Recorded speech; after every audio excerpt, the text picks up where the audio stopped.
오늘도 우리 테이블 앞에 있지요? 따뜻한 여러분의 오른손 올려놓으시고 따라서 기도해 주시면 고맙겠습니다. 하나님 아버지, 이 귀한 분이 예수님 믿게 하옵소서.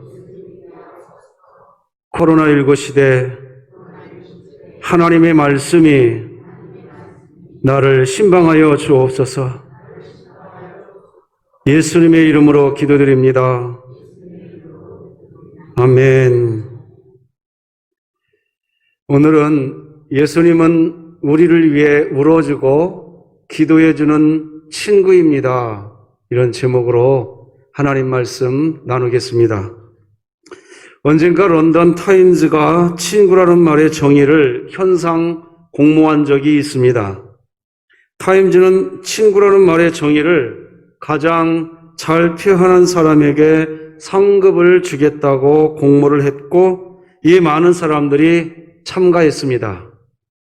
그리고 타임즈는 그 가운데 가장 우수한 3개의 친구의 정의를 뽑았는데, 친구란 무엇인가?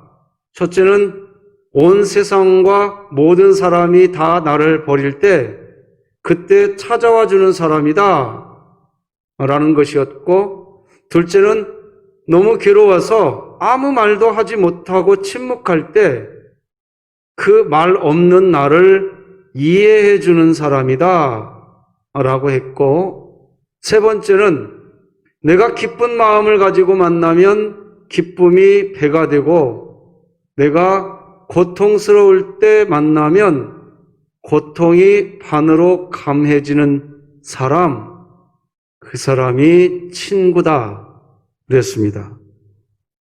여러분, 오늘 여러분은 이런 친구를 가지셨습니까? 지옥 같은 전쟁 속에서는 때로 희생적인 친구의 우정에 대한 이야기들이 나오지요. 그런데 그 중에 월남 전쟁 중에 있었던 실화가 있습니다. 어릴 때부터 한 마을에서 같이 자란 두 친구였던 짐과 토니가 있었습니다. 그들은 서로를 목숨같이 사랑하는 그런 친구였지요. 월남 전쟁이 터지자 그들은 함께 군대의 부름을 받았고, 함께 또 훈련도 받았고, 함께 월남으로 파병되었습니다. 그리고 함께 정글 속에서 이제 적과 싸워 전쟁터에 나가게 되었습니다. 근데 한 번은 베트공의 집중적인 공격을 받게 되었는데, 안타깝게도 토니가 치명적인 부상을 입고 쓰러져서 참호로 돌아오라는 명령이 떨어졌는데 참호 안으로 돌아오지를 못했습니다. 그는 참호 건너편에서 부상당한 채 피를 흘리고 있었고, 베트공의 집중 사격에 망연자실하는 상황이 되었습니다. 그 광경을 참호 속에 숨어서 안타깝게 보고 있었던 이 토니의 친구 짐은 목숨을 걸고서라도 이 토니를 데려와야겠다는 생각을 하고 있었습니다. 그런데 그때 군대 지휘관이었던 하사관이 그를 참호 밖으로 나가지 못하게 막았습니다. 너무 늦었어. 그는 내버려둬. 나가면 너까지 죽어. 정말로 부상당한 토니를 향해 참호에서 나가는 것은 그 순간 총알바지가 되는 아주 무모한 그러한 시도처럼 보이는 그런 때였습니다. 그러나 이 토니의 친구 짐은 하사관이 잠시 등을 돌리고 있는 사이 친구인 토니를 향해 사격을 뚫고 달려나갔습니다. 그리고 몇 분 후 그 역시 총을 맞은 채 피를 흘리면서 이미 숨을 거둔 토니를 어깨에 메고 참으로 돌아왔습니다. 하사관은 그의 모습을 보고 화가 나서 말했습니다. 내가 뭐랬어? 그는 이미 죽었고 너도 죽을 뻔했잖아. 이게 무슨 의미가 있어? 아무 소용없잖아. 소리쳤습니다. 그때 토니의 친구 짐이 이렇게 대답했습니다. 죄송합니다, 하사관님. 그러나 제가 제 친구를 찾아갔을 때 그는 아직 살아 있었습니다. 그리고 저에게 이렇게 말을 했습니다. 친구야, 난 네가 나에게 와줄 줄 알았어. 그렇습니다. 친구란 이렇게 온 세상과 모든 사람이 다 나를 버릴 때, 그때 찾아와주는 사람입니다. 그리고 이런 친구를 가진 사람은 정말 행복한 사람입니다. 그래서 어떤 이는 이 행복을 이렇게 표현했습니다. 소중한 친구에게 주고 싶은 책이라는 책의 한 부분을 발췌해 보았습니다. 세상에서 가장 큰 행복이란 당신의 모든 것을 내보일 수 있고 항상 당신과 함께하며 당신보다 더 당신을 사랑해주는 그런 친구가 곁에 있는 것입니다. 저는 진흥교회에서 목회할 때 가끔 이런 얘기를 듣습니다. 목사님, 저는 진흥교회 다닌 지 10년이 되었어요. 아유, 저는 20년이 다 됐네요. 세월 참 빠르네요, 목사님.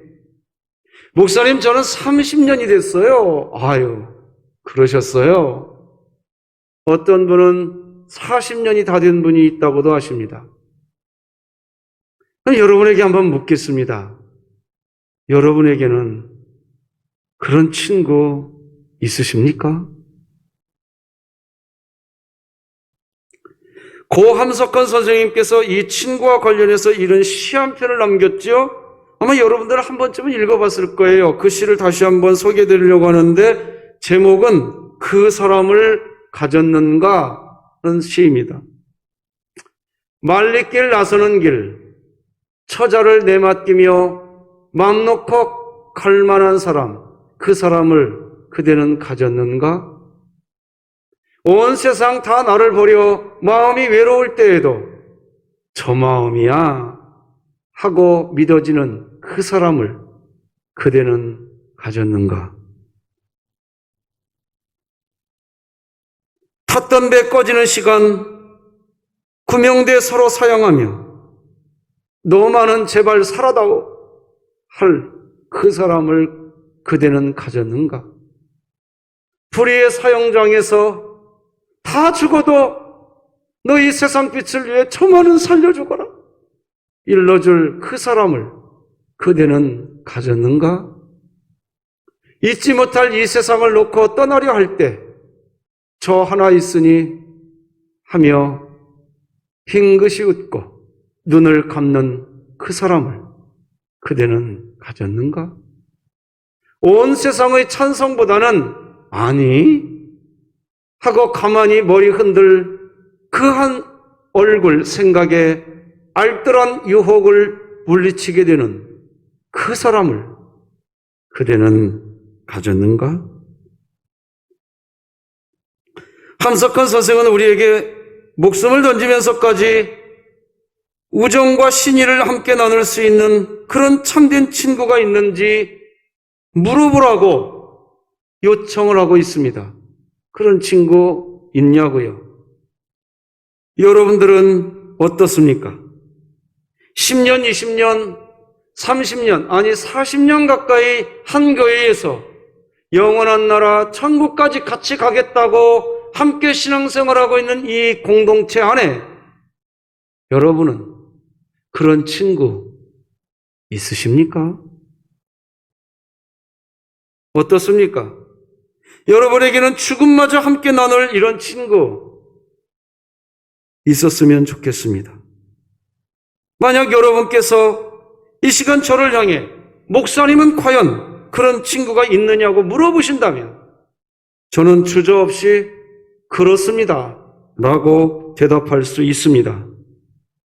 오늘 저희 그 친구를 여러분에게 소개해 드리려고 합니다. 함석헌 선생님의 시 중에 이런 질문이 있었지요. 말리길 나서는 길, 처자를 내맡기며 맘 놓고 갈 만한 사람, 그 사람을 그대는 가졌는가? 이런 질문이 있죠. 저는 18년 전에 미국에 가야 할 때가 있었습니다.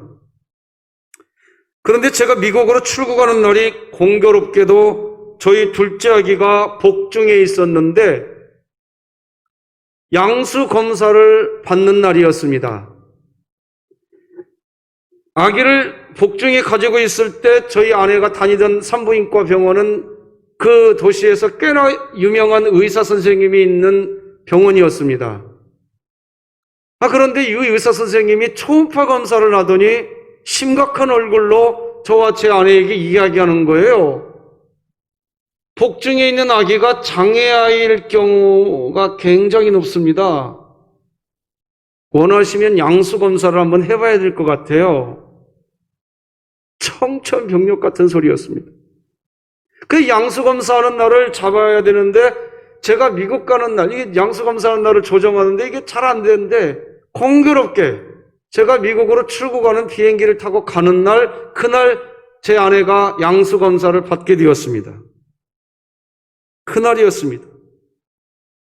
저 없이 혼자서 병원에 가야 할 제 아내를 두고 혼자 미국에 가야 할 상황이었습니다. 그때 제가 오늘 여러분에게 소개하고자 하는 그 친구에게 저희 아내와 아들 그리고 복중의 아이를 돌보아 달라고 저는 그 친구에게 부탁한 적이 있었습니다. 그리고 그 친구는 제가 없을 때 저희 가정을 아주 잘 돌보아 주었습니다. 우리 아기는 건강하게 태어났습니다. 여러분에게는 먼 길 떠나면서 여러분의 아내와 남편, 자식을 마음 놓고 맡길 만한 그런 친구가 있으십니까? 함석헌 선생은 두 번째로 이런 질문을 했습니다. 탔던 배 꺼지는 시간, 구명대 서로 사양하며 너만은 제발 살아다오 할 그 사람을 그대는 가졌는가? 이 질문입니다.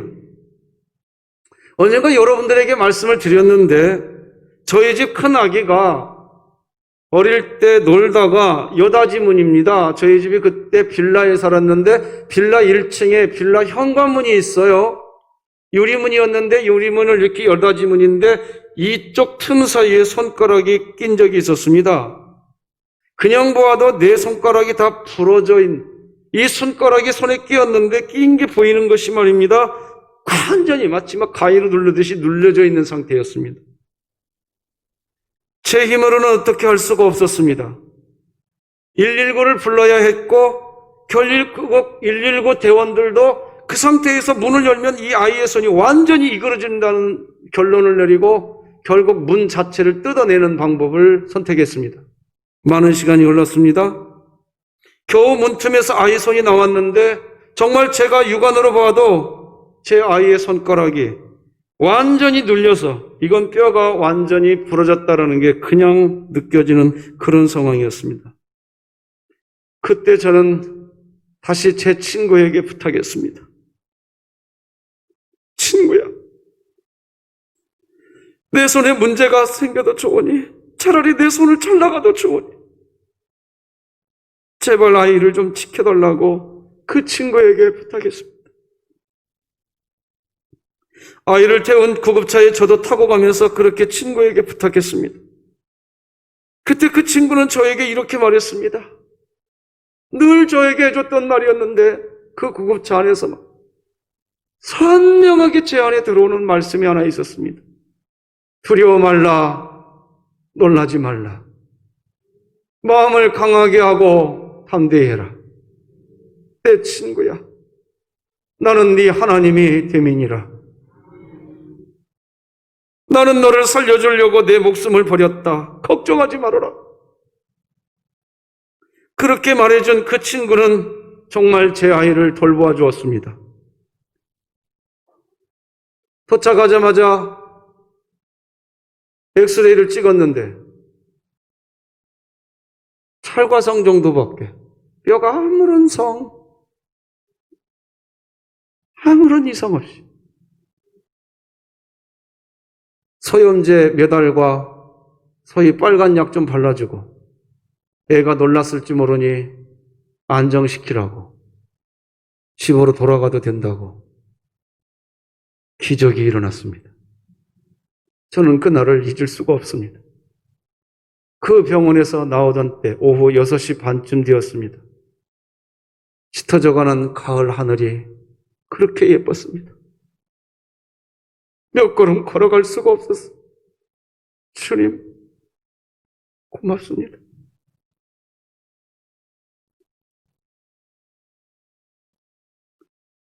우리 이일영 사모님이 엊그제 뇌출혈로 갑자기 중환자실 들어갔답니다. 우리 이성수 목사님 어머님이 중환자실에 있다고 합니다. 그 친구에게 부탁합니다. 친구야, 좀 도와주시오.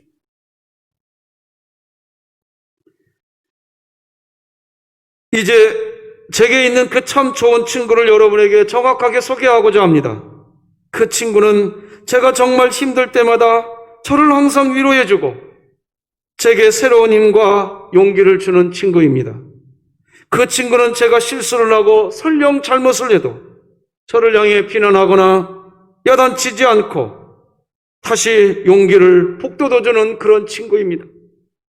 그 친구는 제가 그에게 항상 실망을 주어도 저에게 한 번도 실망했다고 말하지 않고 다가와 줍니다.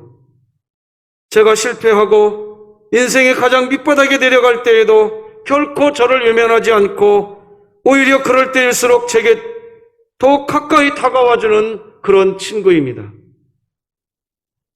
그리고 너는 반드시 성공할 거야. 너는 반드시 형통하게 될 것이라고 말해주는 친구입니다. 그 친구는 제가 행한 실수로 인해서 제가 사람들에게 무시와 손가락질을 당해야 할 때에도 저에게 손가락질을 하지 않으시고 곁에 있어 줍니다. 그 친구는 저를 너무나도 사랑한 나머지 저를 위하여 마침내 자기 목숨까지 내놓은 친구입니다. 그렇습니다. 그 친구는 저를 살리려 자신의 목숨까지 버렸습니다. 제가 무슨 대단한 일을 했거나 제가 결코 의로운 사람이 아닌데도 말입니다. 사랑하는 성도 여러분, 제게 가장 소중한 이 친구가 누군 줄 아십니까? 이미 여러분들께서는 이쯤 되면 제가 소개하고자 하는 그분이 누구신지를 이미 아실 것입니다. 그 좋은 친구의 이름은 바로 예수 그리스도이십니다. 예수님은 지금도 우리에게 이렇게 이야기하십니다. 요한복음 15장 보면 사람이 친구를 위하여 자기 목숨을 버리면 이보다 더 큰 사랑이 없나니 너희는 곧 나의 친구라. 지금 읽어드린 이 말씀은 예수님이 십자가를 지시기 전날 밤에 제자들에게 하신 말씀입니다. 잠시 후 예수님은 로마 군인들과 원수의 세력들에 의해 체포되어 밤새도록 신문을 당하시고 또한 온갖 멸시와 천대와 심한 배질과 채찍을 당하시고 십자가에 달릴 것입니다. 그리고 인류의 모든 죄를 담고 있는 그 무거운 십자가를 등에 지고 골고다 언덕까지 올라가 손과 발에 못 박혀 처절한 고통 끝에 마침내 죽임을 당할 것입니다. 그 전날 밤 제자들은 그런 엄청난 고통이 예수님께 다가오고 있다는 사실을 전혀 모르고 그런 제자들에게 자신의 고통이 눈앞에 있다는 걸 아셨던 주님이 하신 말씀입니다. 너희들은 내 친구다. 사람이 친구를 위하여 자기 목숨을 버리면 이보다 더 큰 사랑이 없나니 너희는 이제 종이 아니라 나의 친구니라. 나는 너희의 가장 진실된 친구이기에 이제 내가 너희를 위하여 내 목숨을 내어 놓겠다는 것입니다. 사랑하는 성도 여러분, 예수님은 죄인된 우리를 살리기 위해 이 땅에 오셨습니다. 그리고 죄인된 우리를 살리기 위하여 죄 없으신 그분이 죄인의 친구가 되셨습니다. 성경은 말씀합니다. 인자는 세리와 죄인들의 친구라고. 우리 마태복음 11장 말씀을 같이 읽어봅시다. 시작. 인자는 세리와 죄인의 친구로다. 지난 한 주간 우리가 어떻게 살았든지 그 친구가 성령 하나님께 중보기도하는 겁니다. 성령 하나님, 진흥교회 성도들이 지난주에 어떤 삶을 살았든 그들에게 좀 다가가 주셔서 내가 예배당에서 기다리고 있다고 그들의 마음에 감동 좀 해주십시오. 성령 하나님, 도와주세요. 친구의 그 부탁을 받은 성령 하나님께서 여러분들의 마음 가운데에 역사하심으로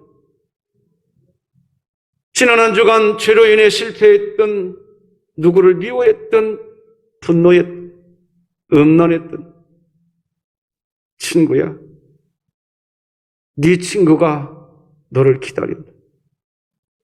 주님이 오늘도 그렇게 우리를 부르신 줄 저는 믿습니다. 우리 그렇게 왔습니다. 예수님께서는 죄인들의 친구라 불리는 것을 부끄럽게 생각하지 않으셨습니다. 부끄럽게 생각하지 않은 정도가 아니라 스스로 죄인이 되셨습니다. 그리고 예수님은 자신을 팔아넘기려는 가룟 유다를 향해서도 친구라고 이야기합니다. 마태복음 26장 49절 50절 보니까 곧 예수께 나와 랍비여 안녕하시옵니까 하고 입을 맞추니 예수께서 이르시되 친구여 네가 무엇을 하려고 왔는지 행하라. 가룟 유다는 군호를 짜서 예수님께 입을 맞추는 것은 예수님을 존경하거나 사랑하는 마음의 태도가 아니라 내가 입 맞추는 그 사람을 당신들이 잡으시면 됩니다. 그래 놓고 와서 예수님께 입을 맞출 때 예수님이 그 가룟 유다에게 이야기해요. 친구야,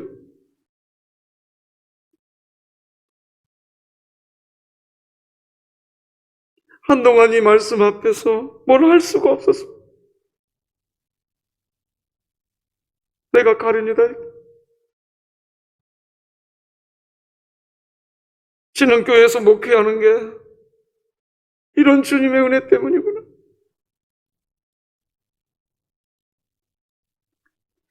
그런데 신기한 것은 예수님과 친구가 되면 친구인 예수님을 닮게 됩니다. 오늘 본문에 등장하는 예레미야가 바로 그 사람입니다. 예수님을 닮았어요. 예수님을 닮은 사람이에요. 어느 날 느헤미야는 하나니라는 사람을 통해서 유다와 예루살렘에 살고 있는 이스라엘 백성들의 형편을 묻게 됩니다. 느헤미야가 자신의 나라 백성 형편을 묻게 된 배경은 이렇습니다.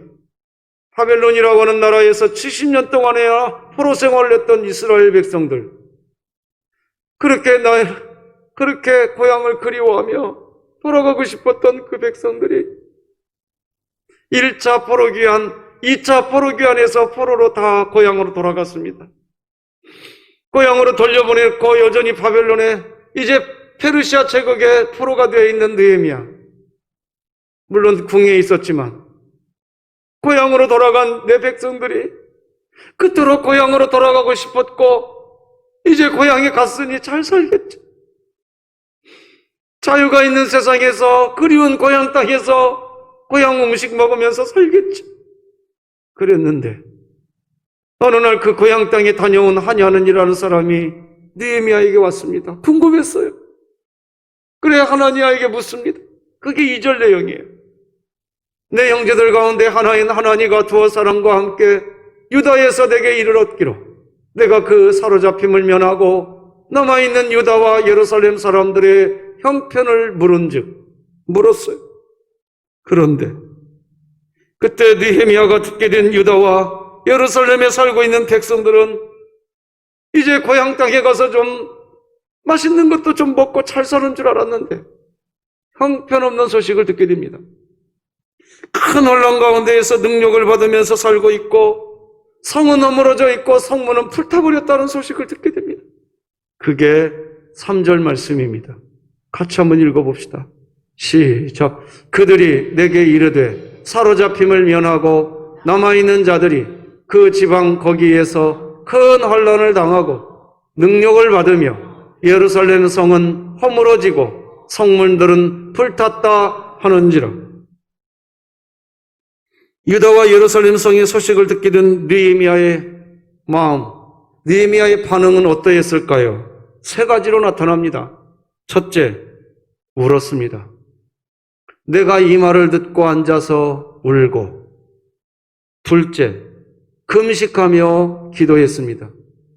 수일 동안 슬퍼하며 하늘의 하나님 앞에 금식하며 기도하여. 셋째, 백성들의 죄를 자기의 죄라 생각하고 스스로 회개합니다. 즉게 범죄한 죄들을 자복하오니. 고통받는 자기 백성들을 위해 울어주고 금식하며 기도해주는 일, 그리고 그들이 지금 고통당하는 것은 다른 누구의 죄가 아니라 자신의 죄로 여기고 스스로 자기의 죄를 회개하기 시작합니다. 왜 그랬을까요?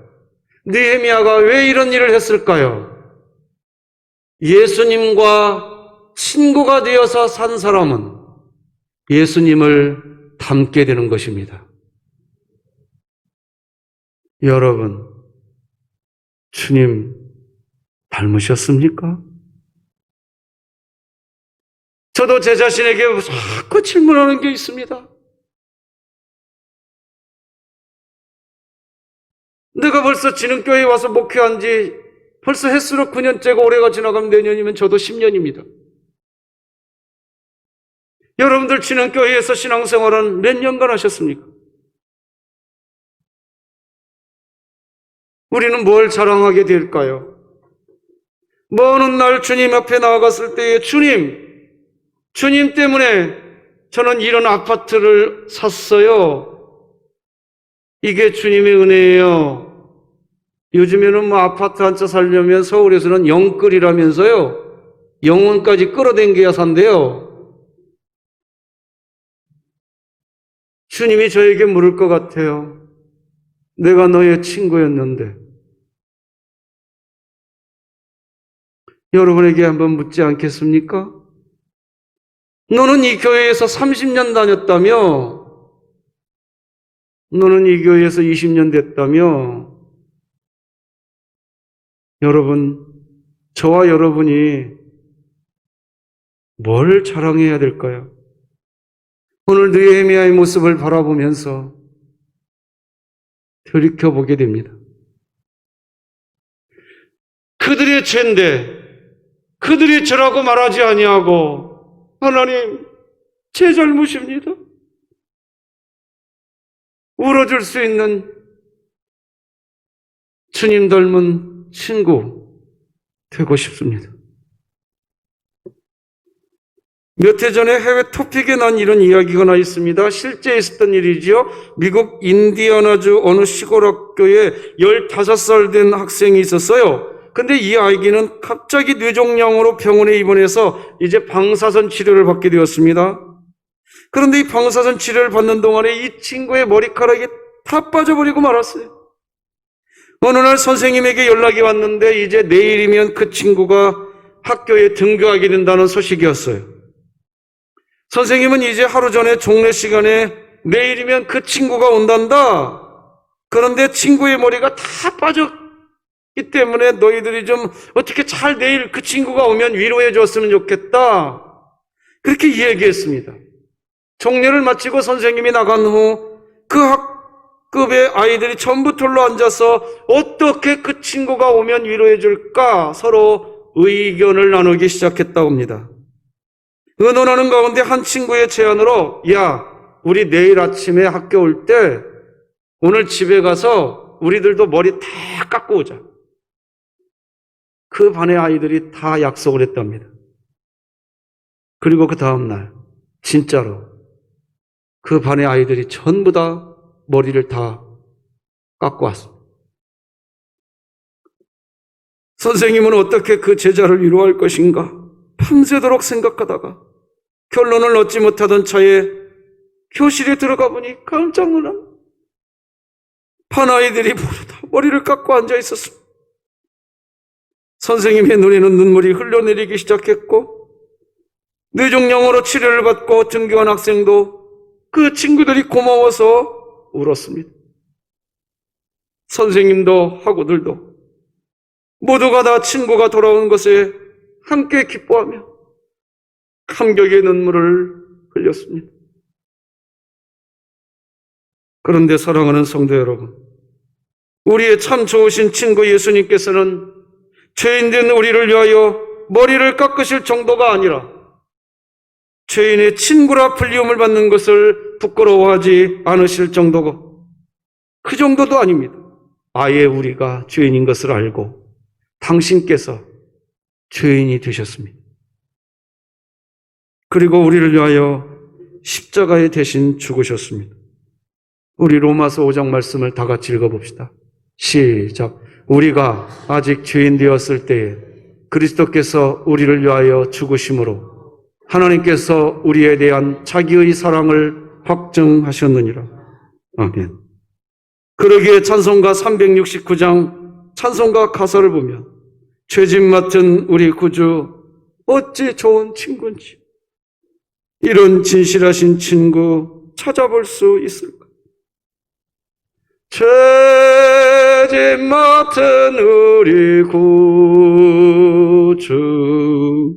어찌 좋은 친구인지,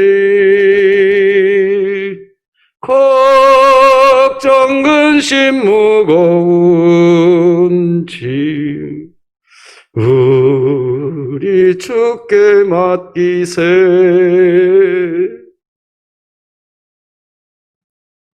여러분, 예수님 그분은 대단한 가문이나 궁궐 같은 집안에서 태어나지 않으시고 목수의 아들로 짐승의 여물통을 침대 삼아 이 땅에 태어나셨습니다. 아마 이보다 더 천하고 열악한 환경에서 태어난 사람은 드물 것입니다.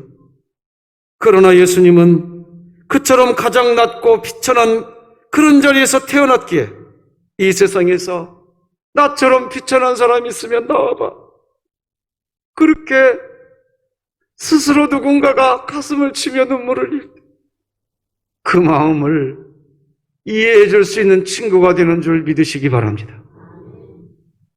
예수님은 저 2000년 전에 저 척박한 땅 팔레스틴의 달동네에서 가난한 목수의 아들로 태어나셨습니다.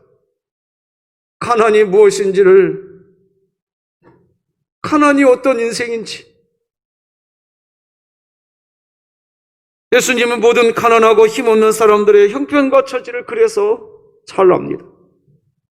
코로나19와 기나긴 장마, 각종 지구온난화와 또 이 여러분 개인적인 여러 일들, 사업을 시작했는데 도무지 뭐가 되지 않고 어떻게 지금의 상황을 뚫고 가야 될지 모르고 마음이 심란해진 성도님이 이 자리에 계십니까? 주님이 그 가난을 몸소 체험하셨기에 주님이 우리 마음 충분히 이해하시는 분이십니다. 그 친구, 그 예수님을 믿으시기 바랍니다.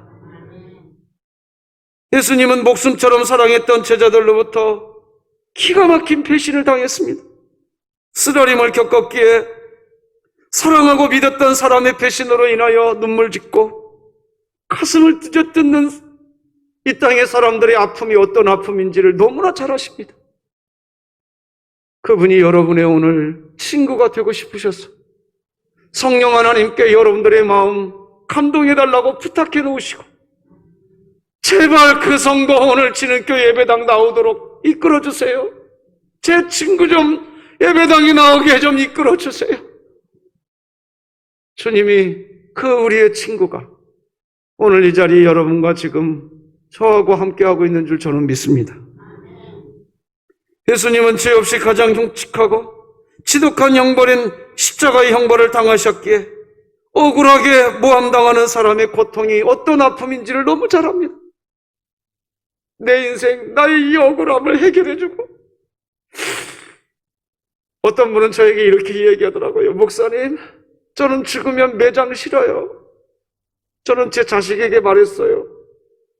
나 화장해서 바람이 많이 부는 날, 바람 부는 언덕 위에서 내 뼈가루 바람에 흩날려 주세요. 나 마음껏 날아가고 싶어요. 내 인생 너무나도 괴롭고 힘들어서. 눈물 흘리면서 저에게 말하시는 성도님이 계시더라고요. 얼마나 답답했으면 그랬을까.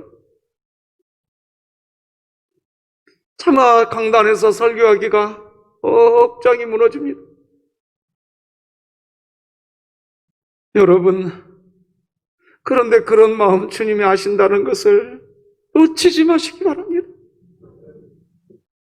예수님은 죄가 없으면서도 죄인들을 살리기 위하여 죄인처럼 형벌을 받으셨기에 죄를 짓고 죄의식과 두려움에 빠져있는 사람들의 마음을 아시고 그들을 도와주시는 참 친구가 되어주십니다.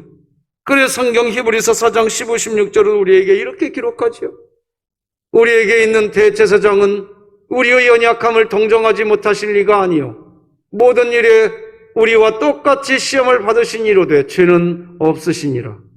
그러므로 우리는 긍휼하심을 받고 때를 따라 돕는 은혜를 얻기 위하여 은혜의 보좌 앞에 담대히 나아갈 것이니라.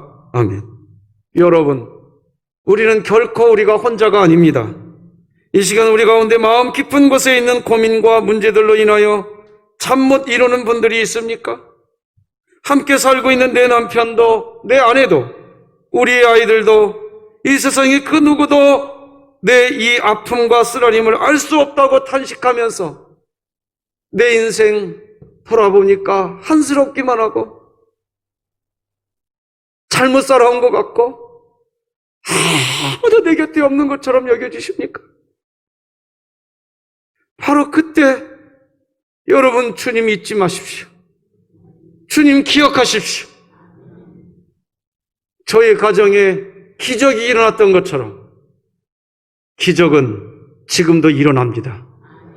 우리 친구가 그렇게 하십니다. 참 좋으신 친구 예수님은 다 알고 계십니다. 그리고 우리의 그 아픔과 상처를 어루만져 주시기를 원하고 계십니다. 아니, 그분은 지금 이 순간도 여러분의 그 상처를 그 피 묻은 오른손으로 지금 만지고 있다는 걸 믿으시기 바랍니다. 상담 전문가인 정태기 목사님께서 쓰신 책 중에 당신은 혼자가 아닙니다라는 책이 있는데 그 책을 보면 이 정태기 교수님께서 한때 심각한 신앙의 위기를 당할 때가 있었답니다. 그때 설옥도에 아무 생각 없이 갔던 경험을 그 책에 기록해 놨더라고요. 어느 날 정 목사님은 기도가 목구멍으로 넘어오지 않고 알 수 없는 분노에 가득 채워져서 고민을 하다가 설옥도에 무작정 들어갔다고 합니다. 그가 설옥도에 도착하던 날은 마침 수요일이었고 예배당에 가보니 사람들이 예배를 드리고 있었습니다. 예배가 끝나고 통성기도가 시작되는데 목사님은 아무리 애를 써도 기도가 되질 않았답니다. 기도가 안 나오더래요.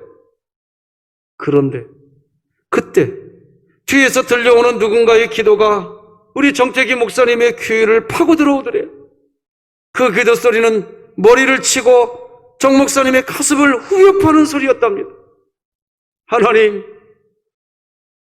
제게 주신 은혜가 어찌 그리 큽니까? 주님, 어찌하면 제가 주의 은혜를 갚을 수 있습니까? 기도 소리는 계속되었습니다. 주여, 당신의 이 큰 은혜에 제가 어찌하면 10,000분의 1이라도 갚을 수 있겠습니까? 정 목사님은 그 기도 소리를 듣다가 도대체 무슨 은혜를 그렇게 많이 받았기에 저런 기도를 할 수 있는가 싶어서 눈을 뜨고 뒤를 돌아보았답니다. 그리고 그 순간 그는 엄청난 충격을 받지 않을 수가 없었다고 기록합니다. 거기에는 60이 넘은 듯한 흉측하기 이를 데 없는 늙은 노인이 앉아 있었기 때문이었습니다. 그는 한센병이 얼마나 심했던지 얼굴의 형태를 거의 알아볼 수 없는 그런 모습을 하고 있었습니다. 머리카락이 한 올도 없는 그런 상태였고 떨어져 나가 움푹 패인 코, 짓모르다 못해 위아래가 붙어버린 눈, 그 붙어버린 눈 사이로 눈물이 흐르고 있더랍니다. 그러면서 하염없이 하나님 감사합니다. 감사합니다. 손을 보니까 손가락 마디마디가 손가락이 다 떨어져서 손등이 조금 남았는데 이 손등으로 박수를 치면서 찬송하고 찬송하고 기도하고 찬송하고 기도하고. 그때 갑자기 정 목사님은 자신의 가슴속에 뜨거운 것이 울컥 치솟아 오르는 것을 느꼈답니다. 그리고 마음속 깊은 곳에서부터 피처럼 터져오르는 통곡하는 기도 소리가 터지더랍니다. 아버지, 얼마나 울면서 기도했는지 자기도 그때의 시간이 얼마 흘렀는지를 몰랐답니다. 그저 눈물이 쏟아져요. 아버지, 기도가 끝난 뒤에 그 노인이 다가왔답니다. 그리고 정 목사님은 그분에게 물었대요. 할아버지, 뭐가 그렇게 고마우세요? 무슨 은혜가 그렇게 크신 거예요? 그때 그 할아버지가 대답했답니다. 책에 있는 내용을 그대로 읽어드리겠습니다. 내가 병에 걸리자 세상도 피부치들도 다 나를 버렸어. 물론 친구들도 다 떠나버렸지. 그런데 말이야, 이 서로까지 나를 따라온 분이 계셨어. 그리고 내게 소망과 기쁨을 주셨지. 에이, 정 목사님 얼른 그랬대요. 할머니가 따라오셨군요. 아니야. 할머니는 무슨, 예수님이 나를 따라와 주셨어. 사랑하는 성도 여러분, 그렇습니다. 온 세상이 날 버려도 참 좋은 친구 되시는 예수님은 결코 여러분 버리지 않으십니다. 우리 대한민국 버리지 않으실 줄로 믿습니다. 오늘 대표 기도해 주신 권사님이 여러 기도를 해주셨습니다. 정말 우리의 기도 제목입니다. 하나님, 통성이로부터 이 나라 지켜주시옵소서. 시작해서 우리 주님이 우리를 떠나지 아니하시고 여러분과 함께할 줄로 믿습니다. 사람이 친구를 위하여 자기 목숨을 버리면 이보다 더 큰 사랑이 없나니 너희는 나의 친구라, 이렇게 이야기합니다. 같이 다시 한번 함께 읽어봅시다. 시작. 사람이 친구를 위하여 자기 목숨을 버리면 이보다 더 큰 사랑이 없나니 너희는 곧 나의 친구라. 오늘 본문은 예수님을 친구로 삼고 예수님을 닮은 느헤미야를 우리는 보았습니다. 함께 울어주고 함께 금식하며 기도해 줍니다. 이스라엘 백성들이 지은 죄를 자기의 죄인 것처럼 자기가 대신 회개합니다. 왜 느헤미야가 왜 이렇게 했을까요? 예수님을 친구 삼아 보니까 느헤미야가 예수님 닮은 겁니다. 곰곰이 생각해 봅니다. 먼 훗날 주님이 나를 부르러 오시는 그때 나도 느헤미야처럼 돼 있어야 될 터인데, 주님이 그때 오셨을 때 영혼까지 끌어모아 주님, 저 아파트 한 채 사놨어요. 그건 어리석은 그리스도인의 모습입니다. 먼 훗날 주님이 우리에게 오셨을 때, 얘야, 네가 진흥교회에서 10년, 20년, 30년 신앙생활하더니 느헤미야 같이 되었었구나. 누구의 죄를 네 죄인 것처럼 네가 대신 회개기도 하고 그를 위해 울어주고 있었구나. 고마웠다. 그렇게 주님 만나고 싶습니다. 여러분에게 그 은혜가 있기를 주 예수 그리스도의 이름으로 축복합니다. 기도하시겠습니다. 하나님 아버지, 감사합니다. 그렇게 실수했고 그렇게 죄를 먹었는데도 그렇게 분노하고 시기하는 삶을 살았음에도 나는 네 친구야. 내가 너 버리지 않아. 고아와 같이 너 버리지 않아. 난 네 친구야. 세리와 죄인의 친구가 되어주신 주님, 우리의 친구가 되어주시니 감사합니다. 이 어려운 시대 주님과 함께 동행하게 하여 주옵소서. 예수님의 이름으로 기도합니다. 아멘.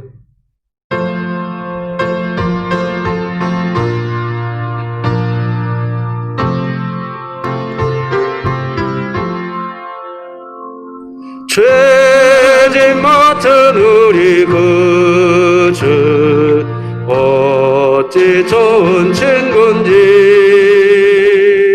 걱정 근심 무거운 짐 우리 주께 맡기세.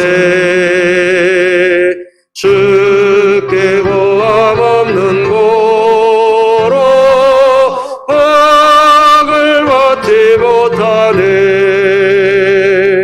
사람들이 어찌하여 아랠 줄을 모를까. 시험 걱정 모든 괴로움 없는 사람 누군가. 부질없이 낙심 말고 기도 드려 아뢰세.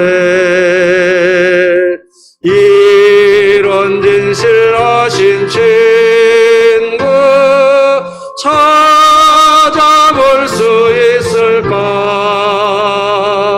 우리 약함하시오니 어찌 아니하릴까.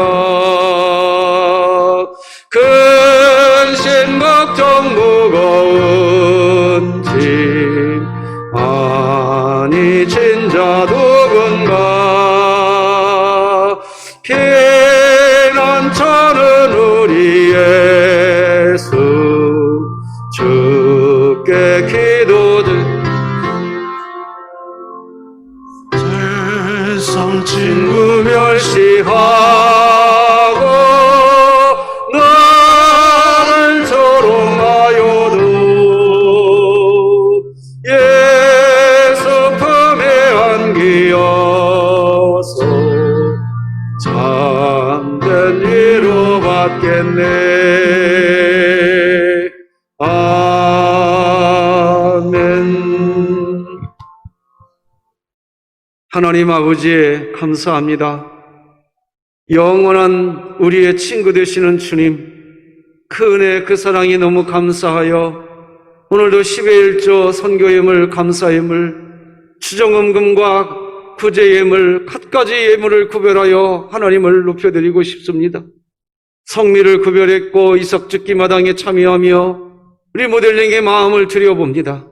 그런데도 우리 마음속에 드는 한 가지 생각이 있습니다. 이 예물 드려도 다 갚을 수 없어. 우리의 마음 드립니다. 우리의 몸을 하나님께 드립니다. 흠용하여 주시옵소서. 주의 뜻대로 살아가는 저희들의 삶이 되게 하여 주시옵소서. 예수님의 이름으로 기도드립니다. 아멘. 할렐루야. 우리 앞뒤 좌우 성도 여러분들과 이렇게 인사하십시다. 우리 주님이 성도님의 친구 되십니다. 시작. 우리 주님이 성도님의 친구 되십니다. 우리 주님이 여러분들의 친구인 줄 믿습니다. 영상으로 교회 소식 듣겠습니다.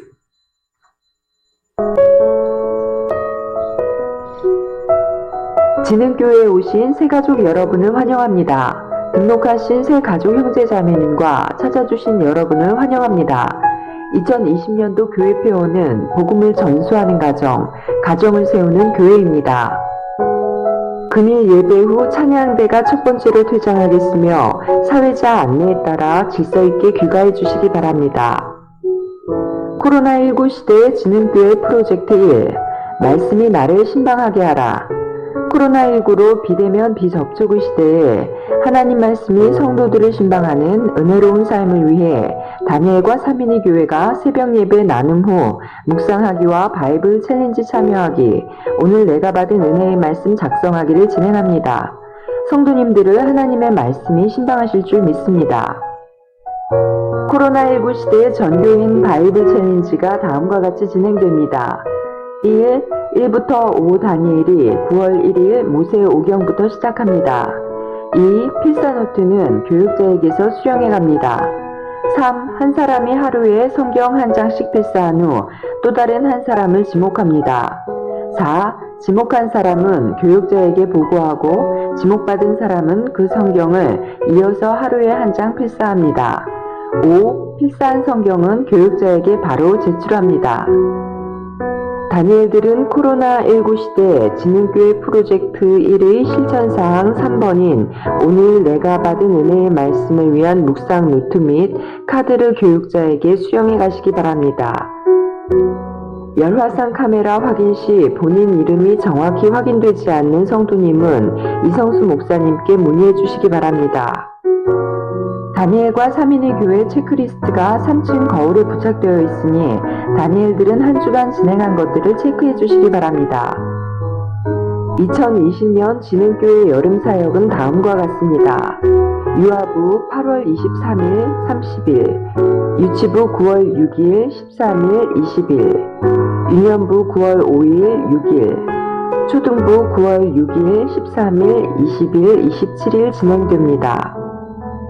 2020년 쉴만한 물가 제6호 발간을 위해 신앙간증, 신앙시, 에세이, 가정예배 소감문, 코로나19에 관련된 삶의 체험, 기타 등등 성도님들의 신앙생활에 도움이 되는 글들을 알리고자 하시는 성도님들께서는 8월 31일까지 많은 참여를 부탁드립니다. 문의는 안성환 안수집사님께 해주시기 바랍니다. 청년부 수련회가 코로나19로 인하여 연기되었습니다. 교회의 정치적 성향의 전단지 및 포스터를 개인적으로 비치하지 마시고 정치적 성향의 개인 문자 전송도 금지해 주시기 바랍니다. 영상 예배로 가정에서 드리시는 경우 건축헌금과 일반 헌금은 진흥교회 계좌인 새마을금고 계좌로 보내주시기 바랍니다.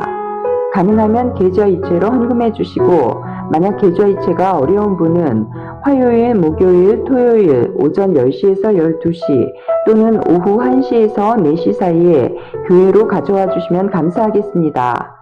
헌금 항목은 별도로 적어서 1층 교육자실 또는 2층 사무실로 보내주시면 항목별 헌금 개수 처리하겠습니다.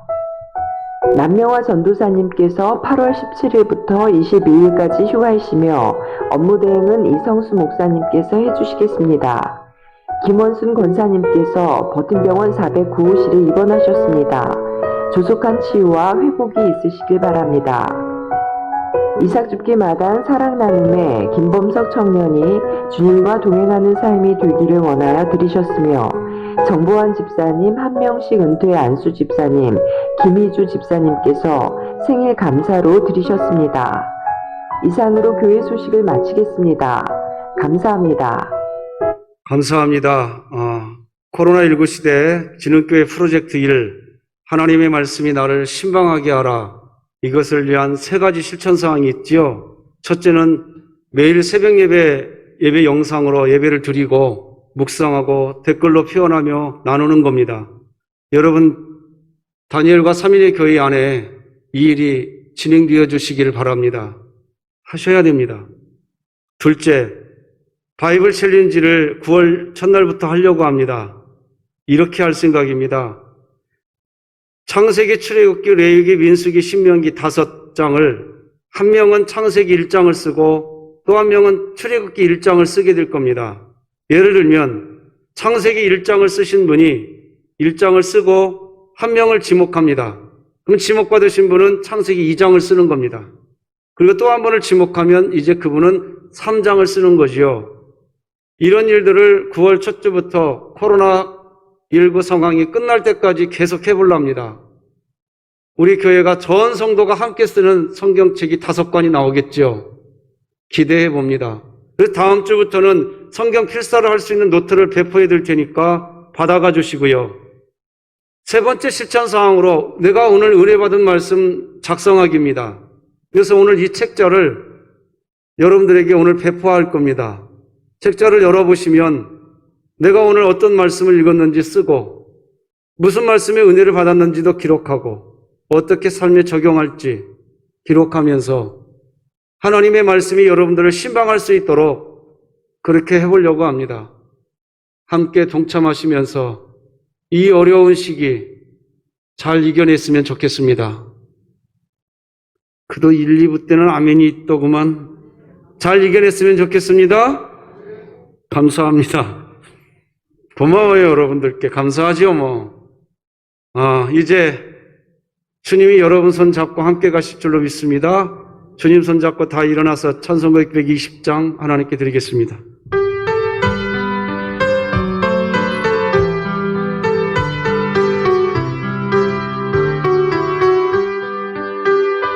여기에 모인 우리 주의 은총 받은 자여라.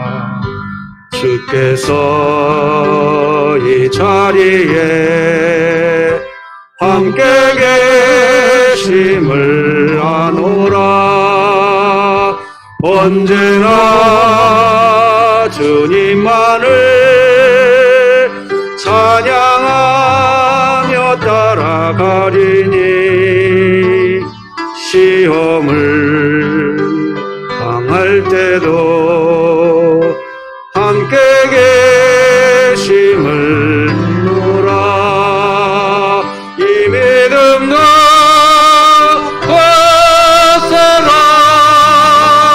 주가 지켜주신다.